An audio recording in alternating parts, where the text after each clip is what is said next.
और चलिए शुरुआत करते हैं पहली खबर के साथ। मुंबई 26/11 आतंकी हमलों के 17 साल बाद आज मास्टरमाइंड तहव्वुर हुसैन राणा भारत आ गया है। अमेरिका से प्रत्यार्पण के बाद वो कड़ी सुरक्षा व्यवस्था के बीच दिल्ली के पालम एयरपोर्ट पर लैंड हुआ। इसके साथ ही एनआईए ने उसे आधिकारिक रूप से अरेस्ट कर लिया है। वो 1 दशक से भी अधिक वक्त से अमेरिका की जेल में बंद था। पीएम मोदी के प्रयासों के बाद उसे भारत लाया जा सका है। एयरपोर्ट से उसे राष्ट्रीय जांच एजेंसी यानी एनआईए के हेडक्वार्टर ले जाया गया, जहां उससे जांच एजेंसियों की टीम के द्वारा पूछताछ की जाएगी। इसके बाद उसे राजधानी की तिहाड़ जेल में रखा जाएगा, जहां उसकी सुरक्षा को लेकर विशेष इंतजाम किए गए हैं। हालांकि उसे कब और किस वार्ड में रखा जाएगा, इसका अंतिम फैसला कोर्ट के आदेश के बाद ही लिया जाएगा।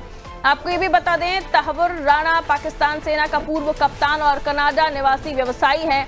उस पर आरोप है कि उसने अमेरिका में अपने इमिग्रेशन फर्म का दुरुपयोग कर 26/11 हमले के सह षड्यंत्रकारी डेविड हेडली को फर्जी दस्तावेज उपलब्ध कराए, जिनका उपयोग मुंबई में रैकी के लिए किया गया। उसने नवंबर 2008 में खुद भी मुंबई की यात्रा की थी। बताया जाता है कि उसने पवई स्थित होटल रेनेसांस में ठहरकर हमले की लॉजिस्टिक तैयारी की समीक्षा की थी, जिसके बाद 26 नवंबर 2008 को मुंबई में आतंकवादी संगठन लश्कर-ए-तैयबा के 10 आतंकियों ने हमला किया, जिसमें 175 लोग मारे गए थे, जिसमें 9 हमलावर भी शामिल थे और 300 से अधिक लोग घायल हुए।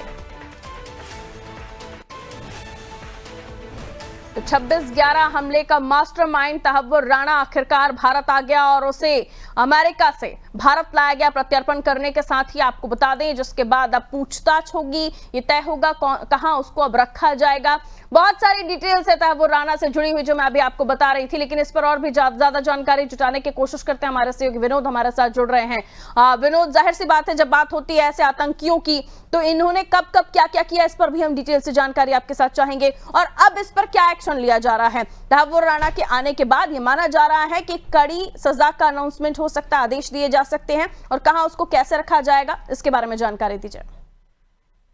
26/11 के हमले के बाद देखा जाए तो काफी लंबे समय से भारतीय इन्वेस्टिगेशन एजेंसियां इसकी ताक में बैठी थी, मगर कोई हाथ नहीं लग पा रहा था। लंबी पूछताछ, लंबी जहद के बाद आखिर तहव्वुर राणा को बाहर से लाया गया, और जिस तरह से उसको पूछताछ के लिए लाया जा रहा था और काफी जिद्दोजहद हुई, आज इसको इसी तरह से जब लाया गया है और जब पालम एयरपोर्ट पे से उतारा गया, तो सुबह से ही इसकी तैयारियां जोरों पे चल रही थी।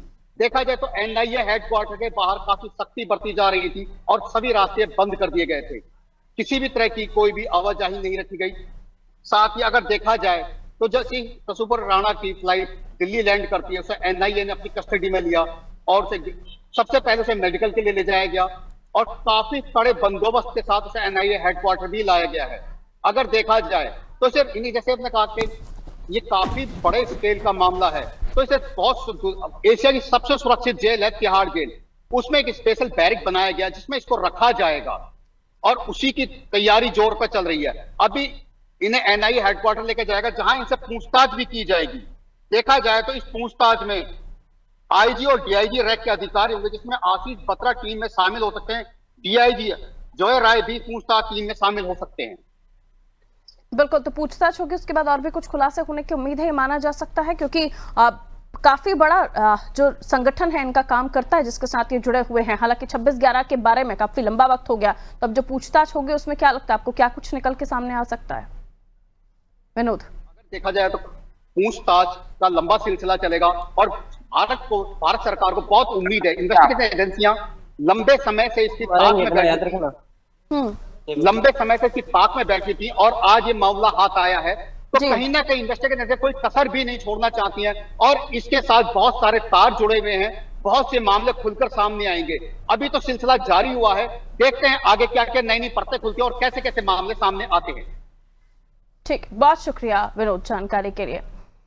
तो देखिए, 1 दशक से अधिक का समय हो गया जब अमेरिका की जेल में तहव्वुर राणा था और प्रधानमंत्री नरेंद्र मोदी के प्रयासों के बाद इसे भारत लाया गया और एयरपोर्ट से उसे राष्ट्रीय जांच एजेंसी जो कि एनआईए अपने हेडक्वार्टर ले गई, जहां जांच एजेंसियों की टीम अब पूछताछ करेगी और इसके बाद तिहाड़ जेल में रखा जाएगा।